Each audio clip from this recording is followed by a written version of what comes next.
Hello everyone, welcome to our channel. This is Srishti Agarwal. तो मैं आप सभी कक्षा 8 क्लास 8 के स्टूडेंट्स के लिए लेकर आई हूँ यहाँ पर विषय विज्ञान सब्जेक्ट साइंस का प्रारंभिक शिक्षा पूर्णता प्रमाण पत्र परीक्षा 2023 का ये पेपर।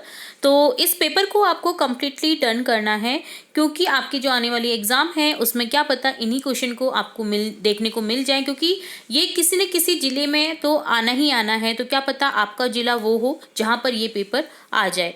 तो इसे केयरफुली डन करना है ताकि आपको इसमें से कोई भी क्वेश्चन मिले ना देखने को अपने पेपर में, तो आप उसका करेक्ट आंसर लिख सकें। तो चलिए स्टार्ट करेंगे। सबसे पहले पार्ट ए में, जिसमें आपको ऑब्जेक्टिव टाइप क्वेश्चन देखने को मिलेंगे इस तरह से। तो क्वेश्चन फर्स्ट है, खरीफ की फसल है। तो खरीफ की फसल आपको पता होना चाहिए कौन सी होती है खरीफ की फसल। ऑप्शन से करेक्ट हो जाएगा यहाँ पर मक्का। ठीक है, खरीफ क्रॉप इज मेज। ओके, नेक्स्ट सेकंड क्वेश्चन है, मलेरिया रोग का वाहक है। कौन सा है? सबको याद होना चाहिए, ये क्वेश्चन तो बहुत इजी है। मादा एनाफ्लीज मच्छर। Carrier of malaria disease is female Anopheles mosquito. Third question है, संश्लेषित रेशा है। संश्लेषित रेशा यानी सिंथेटिक फाइबर। अब इनमें से सिंथेटिक फाइबर कौन सा है तो आप समझ ही चुके होंगे। तो कौन सा है? नाइलॉन। तो यहाँ पर आंसर करेक्ट हो जाएगा ऑप्शन बी, नाइलॉन। निम्नलिखित में से किसको पीट कर चादरों में परिवर्तित किया जा सकता है, यानी मारने पर वो चादर में परिवर्तित हो सकता है। तो कौन सा धातु है? Which of the following can be beaten into sheets. तो यहाँ पर आंसर करेक्ट हो जाएगा चांदी। ऑप्शन ए को करेक्ट करेंगे, सिल्वर। नेक्स्ट क्वेश्चन है, समाप्त होने वाले प्राकृतिक संसाधन है। तो समाप्त होने वाले प्राकृतिक संसाधन कौन सा हो जाएगा? Option they, petroleum. Which of the following is depleting natural resource? Petroleum. Option D. वनोन्मूलन का कारण है। वनोन्मूलन यानी वन के खत्म होने का एक प्रमुख कारण, कॉज ऑफ डिफॉरेस्टेशन। तो क्या हो जाएगा? उपरोक्त सभी। कृषि के लिए वनों को काटना, ईंधन के रूप में लकड़ी जलाना, दावानल एवं भीषण सूखा, उपरोक्त सभी। तो यहाँ पर ऑप्शन करेक्ट हो जाएगा आपका उपरोक्त सभी।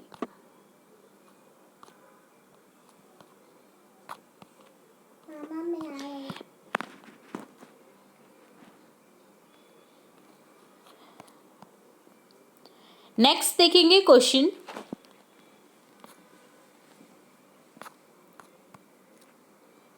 नेक्स्ट देखेंगे। यहाँ पर आप समझ चुके होंगे, उपरोक्त सभी आंसर हो जाएगा the option, all of the above.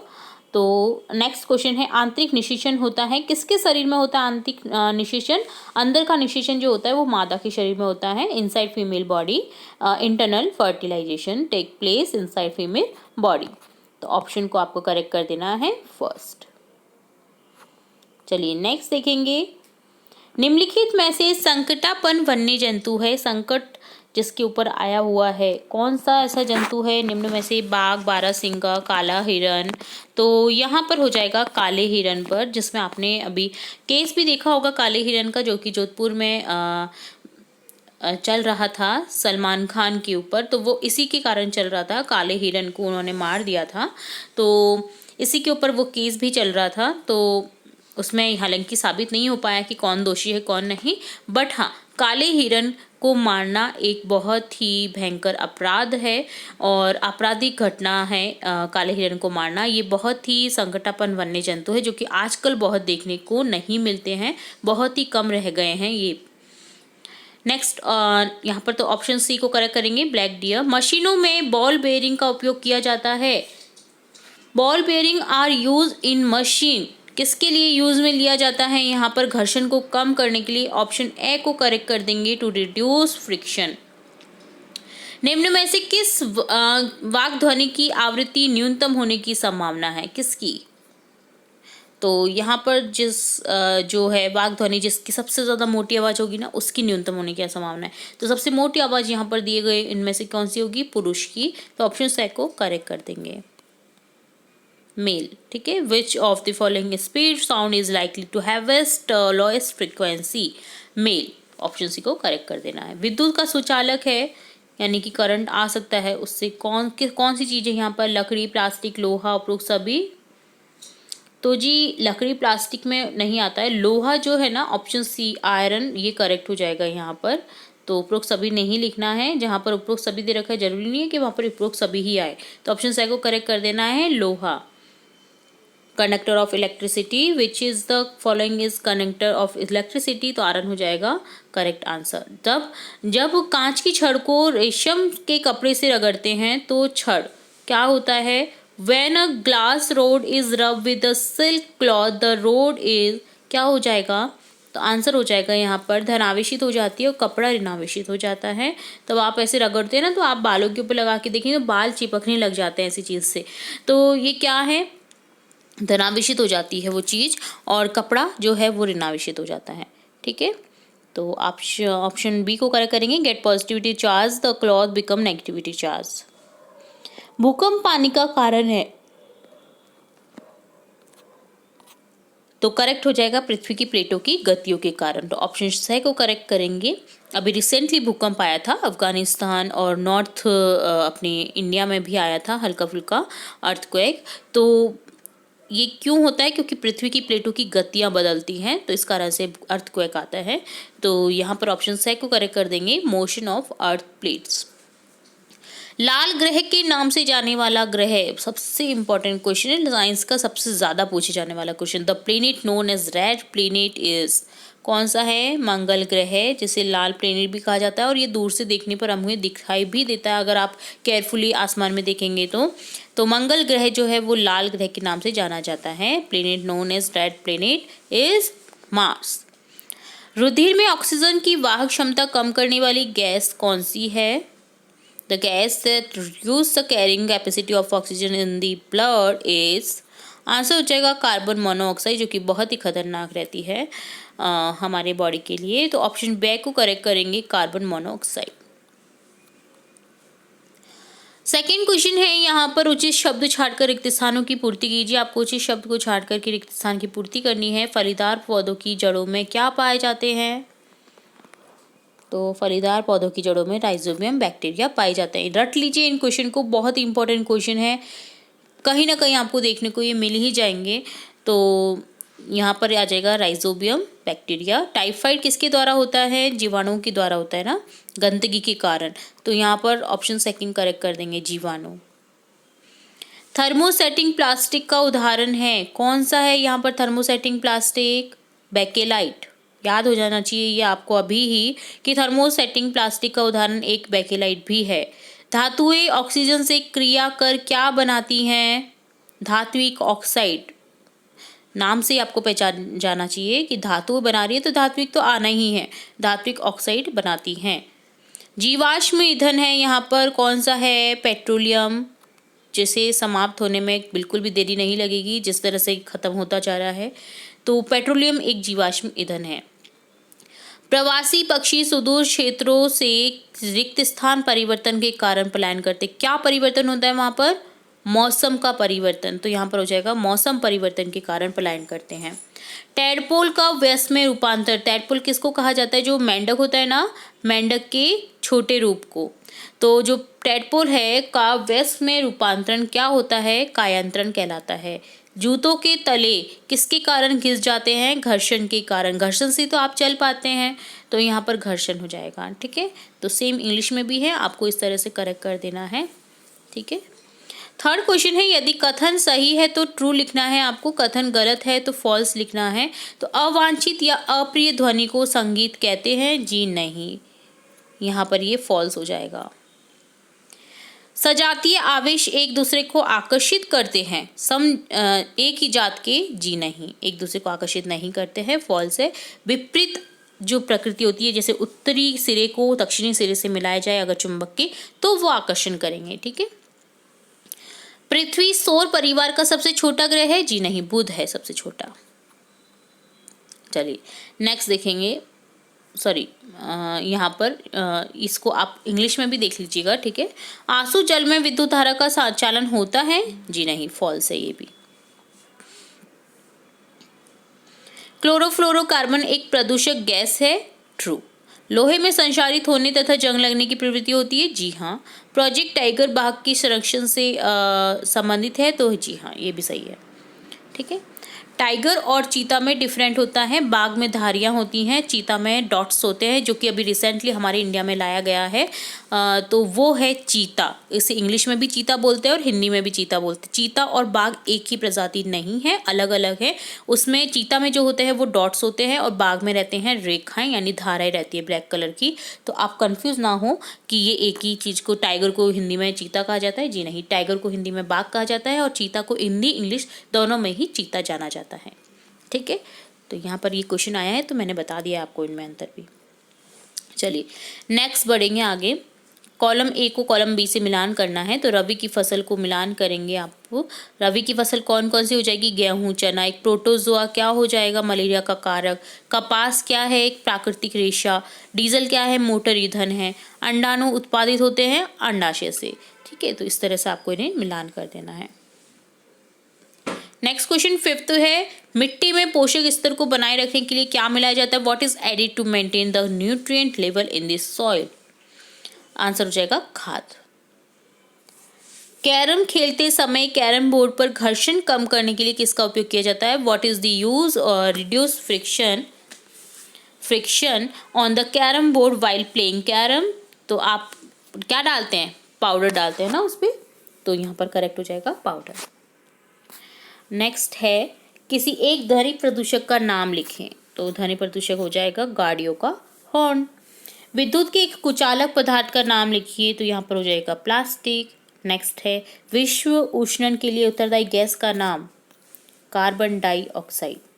तो इस तरह से आपको लिख देना है, एक एक शब्द में आंसर देना था, तो इस तरह से आपको लिख देना है। प्रश्न संख्या 10 है, हम गर्मियों के लिए सूती रेशे से बने कपड़े खरीदते हैं क्योंकि सूती कपड़ा ऊष्मा का कुचालक होता है। ये बाहर की ऊष्मा को हमारे शरीर में प्रवेश नहीं करने देता है। सूती कपड़ा में पसीने सूखने की क्षमता होती है।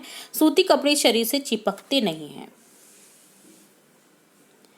पॉलिस्टर के जो कपड़े होते हैं वो चिपकते हैं, वो हानिकारक भी रहते हैं हमारी बॉडी के लिए, उन्हें कम पहनना चाहिए। सूती कपड़े ना बहुत ज़्यादा पहनने चाहिए। सूती कपड़े गर्मियों में काफ़ी अच्छे भी रहते हैं और सोख भी कर लेते हैं वो पसीने को भी, और हमें ज़्यादा परेशानी भी नहीं होती है उन्हें संभालने के लिए।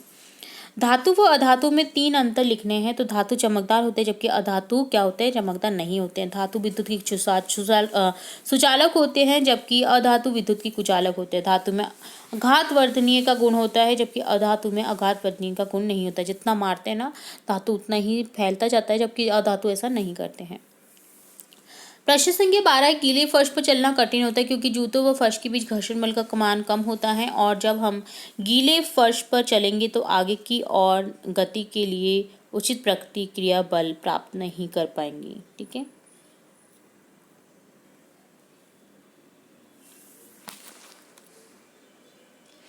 तो यहाँ पर 12 का आप देख सकते हैं। देखिए, संगमरमर के फर्श पर साबुन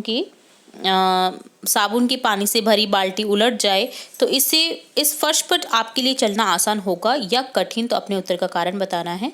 तो आपको इस तरह से आंसर लिख देना है कि गीले फर्श पर चलना कठिन होता है क्योंकि जूतों व फर्श के बीच घर्षण बल का मान कम हो जाता है।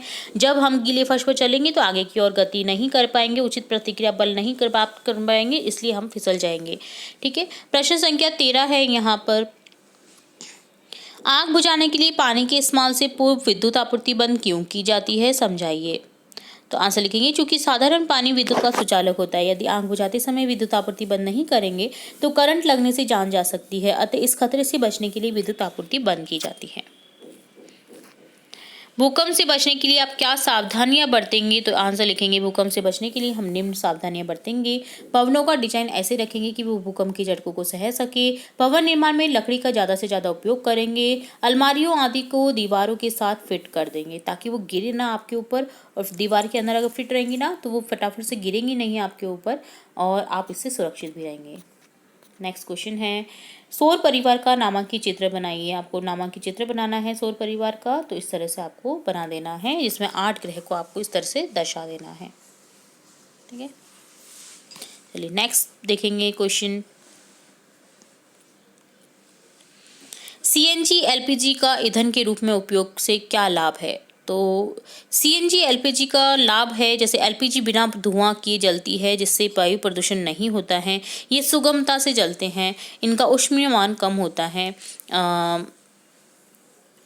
जलने पर कोई अपशिष्ट शेष नहीं रहता है। ठीक है, तो इनका ये लाभ है। नेक्स्ट क्वेश्चन है, नर जनन तंत्र का नामांकित चित्र बनाना है आपको। तो नर जनन तंत्र इस तरह से आपको बना देना है। देखिए, पूरा नामांकन करना है, शुक्राणु नलिका, शिशिन, वृषण, सभी को आपको इस तरह से बना देना है। ठीक है, चलिए नेक्स्ट देखेंगे। 18 क्वेश्चन है, खरपतवार किसे कहते हैं। ये पार्ट सी है जिसमें आपको बड़े आंसर्स देने हैं, तो यहाँ पर केयरफुली आप करिएगा इन क्वेश्चंस को। खरपतवार किसे कहते हैं, खरपतवार पर नियंत्रण कैसे किया जाता है, तो समझाना है आपको। तो आंसर लिखेंगे, खरपतवार वे अवांछनीय पौधे हैं जो खेत में बोई गई फसल के साथ अपने आप उग जाते जंगली पौधे, यानी कि खरपतवार पर नियंत्रण इसके लिए खेत की निराई करते हैं। इस क्रिया में ऐसे पौधों को खेत में से हटा दिया जाता है जिन्हें जो कि खरपतवार होते हैं। तो खरपतवार हटाने के लिए निम्न विधियों का उपयोग किया जाता है। सबसे पहले तो पटेले या हैरो द्वारा खरपतवार को हटाना। जब फसल की बुआई से पहले हल चलाकर खेत को जोता जाता है तो उसमें लगे अधिकतर खरपतवार हल चलाते समय जड़ सहित उखड़ जाते हैं और निकाल दिए जाते हैं। अब यदि खेत में पटेला या हैरो नामक कंघी जैसा उपकरण घुमा दिया जाए तो ये उखड़े हुए खरपतवार पटेले की छड़ों के साथ फंसकर खेत से बाहर निकल जाते हैं। रसायनों के उपयोग से खरपतवार को नष्ट करने के लिए 2,4-D जैसे रसायनों का छिड़काव कर दिया जाता है। जैसे खरपतवार पौधे मर जाते हैं किंतु फसल को कोई हानि नहीं होती है। खरपतवार नाशी को जल में आवश्यकता अनुसार मिलाकर स्प्रेयर यानी फुहारा की सहायता से खेत में छिड़काव करते हैं। वनोन्मूलन का अर्थ बताइए, इसके कारणों का उल्लेख कीजिए, या फिर आप अथवा में कर सकते हैं रेड डेटा पुस्तक क्या है, किन्हीं 2 संकटापन जंतुओं के नाम बताइए। तो कोई भी एक क्वेश्चन करना है आपको। तो यहाँ पर हम देखेंगे रेड डेटा पुस्तक, यह वह पुस्तक है जिसमें सभी संकटापन स्पीशीज का रिकॉर्ड रखा जाता है।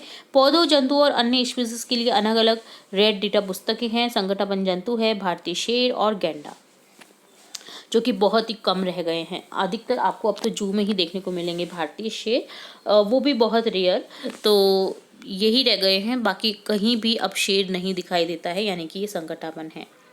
चलिए नेक्स्ट क्वेश्चन देखेंगे। मच्छर अपने पंखों को 500 कंपन प्रति सेकंड की औसत दर से कंपित ध्वनि उत्पन्न करता है। कंपन की आवृत्ति व आवर्तकाल ज्ञात कीजिए। या फिर आप कर सकते हैं कि निम्नलिखित वाद्य यंत्रों के किस भाग से ध्वनि उत्पन्न होती है, उस भाग का नाम लिखें। तो यहाँ पर आप ऊपर वाला क्वेश्चन खुद से कर सकते हैं। हम यहाँ पर नीचे वाला क्वेश्चन देखेंगे कि ढोलक में देखिए तनी झिल्ली, सितार तनी तार, बांसुरी वायु स्तंभ जो छेद आपको दिखाई देते हैं उनसे आवाज आती है। मंजीरा में धात्विक कण होता है इसलिए आवाज आती है। नेक्स्ट क्वेश्चन 21 है, जल प्रदूषण को नियंत्रित करने के 4 उपाय लिखिए। या फिर आप वायु प्रदूषण से क्या आशय है, वायु प्रदूषण के हानिकारक प्रभाव का उल्लेख कीजिए। तो कोई भी एक क्वेश्चन आपको करना है। तो यहाँ पर हम देखेंगे जल प्रदूषण को किस तरह से आप कम कर सकते हैं। वाहित मल घरों से निकले हुए अपमार्जक तथा जल को शहर के निकट नदियों तालाब में न गिराकर नालियों द्वारा बाहर ले जाकर आबादी से दूर गिराना चाहिए। ठीक है, नेक्स्ट देखिए, कारखानों से निकलने वाले जहरीले अपशिष्ट पदार्थों एवं गर्म जल को जलाशयों, नदियों, समुद्र में नहीं गिराना चाहिए। कारखानों से अपशिष्ट पदार्थों को उपचारित करके ही नदियों में गिराना चाहिए। कीटनाशकों का प्रयोग करते समय ध्यान रखना चाहिए कि उस खेत का जल पीने वाले जलाशयों में बहकर न जाए। तो इस तरह से डन होता है आपका ये पेपर। उम्मीद है आपको सभी क्वेश्चन इंपॉर्टेंट लगे होंगे और कहीं ना कहीं आपको देखने को जरूर मिल जाएंगे। और इसी तरह हम और भी इंपॉर्टेंट वीडियोस आपकी कक्षा से रिलेटेड बनाते रहेंगे। तो इस पेपर को आपको पूरा कंप्लीटली डन कर लेना है ताकि आपको ये जब क्वेश्चन आपको देखने को मिले तो इनमें से तो आपका कोई भी क्वेश्चन गलत ना हो। तो इसी तरह और भी पेपर्स और भी इंपॉर्टेंट न्यूज़ आपकी कक्षा से रिलेटेड देखने व सुनने के लिए जुड़े रहे हमारे चैनल के साथ। वीडियो को पूरा देखने के लिए धन्यवाद।